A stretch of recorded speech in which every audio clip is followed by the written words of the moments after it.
और आज शायद आप सबको बड़ा बुरा लगेगा जब मैं ये आपको बताऊंगा कि मैंने पहले 5 साल शोबिज़ ने मुझे छोड़ा और अब मैंने शोबिज़ को छोड़ दिया है।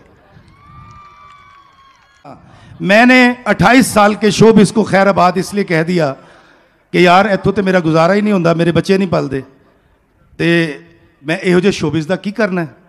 बताने का सिर्फ मकसद ये था कि अगर किसी और आर्टिस्ट ने 28 साल शोबिज़ में मेहनत करके छोड़ी होती, वो स्यापा करता, वो डिप्रेशन में जाता, वो एंजाइटी में जाता, लेकिन मैं जीना जानता हूं, मुझे खुश रहना आता है, मुझे लोगों को खुश रखना आता है, मैंने कोई स्यापा नहीं किया।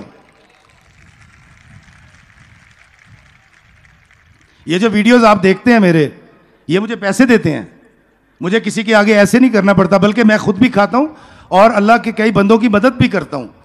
तो ये किस्सा सुनाने का सिर्फ मकसद ये था, लुबे लुबाब ये था कि अगर मेरे पावर की ना होती तो मैं क्या करता, यकीनन डिप्रेशन का शिकार होता।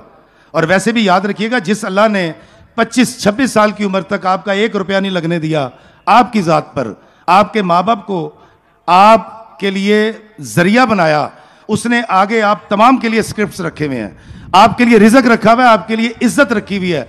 कीजिएगा बस इतना कि कोई स्किल सीखिएगा और उस पर काम कीजिएगा, लेकिन कभी भी ज़िंदगी में टाइम फ्रेम मत बनाइएगा। वो जो अभी इन्होंने बात की लक वाली, वो मछली का शिकार है ज़िंदगी, जाओ तो 6 मछलियां लग जाए तो सारा दिन एक भी ना लगे। तो इसलिए घबराइएगा नहीं, खुश रहिएगा।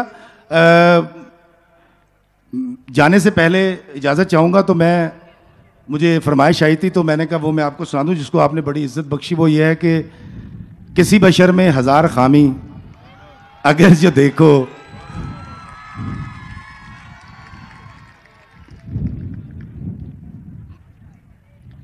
तो चुप ही रहना। बहुत मुश्किल काम होता है। हमें बहुत शौक है किसी की दस्तार उछालने का, किसी की ऐबजोई करने का।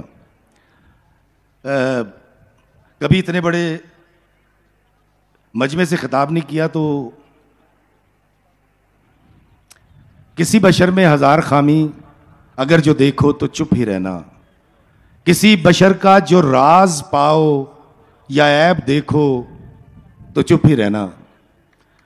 अगर मनादी को लोग आएं, तुम्हें कुरेदें, तुम्हें मनाएं, तुम्हारी हस्ती के गीत गाएं, तुम्हें कहें कि बशर में देखी बुराइयों को बयान कर दो तो चुप ही रहना।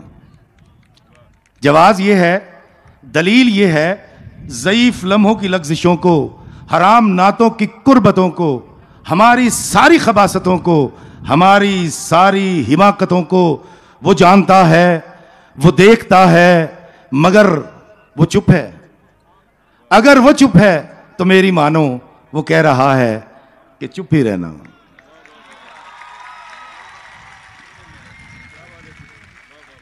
एक छोटी सी बात करके इजाजत चाहूंगा। एक बहन भाई एक समंदर के किनारे खेल रहे थे और सिपियां चुन रहे थे। दोनों जब थक गए तो वापस घर जाने लगे, तो बहन ने भाई से कहा, भाई मुझे चॉकलेट खानी है। तो भाई दुकानदार के पास गया, उसको कहता कि मुझे चॉकलेट दे दो, मेरी बहन ने खानी है। उसने कहा पैसे?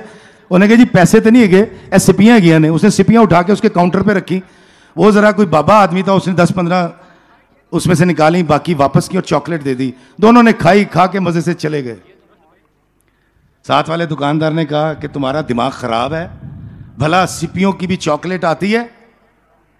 तो उसने कहा हाँ मैं जानता हूं कि सिपियों की चॉकलेट नहीं आती, लेकिन जब यही बात ये बच्चा बड़ा होके जान पाएगा कि सिपियों की चॉकलेट नहीं आती, तो इसका गुडनेस पे और सिला रहमी पे यकीन हो जाएगा।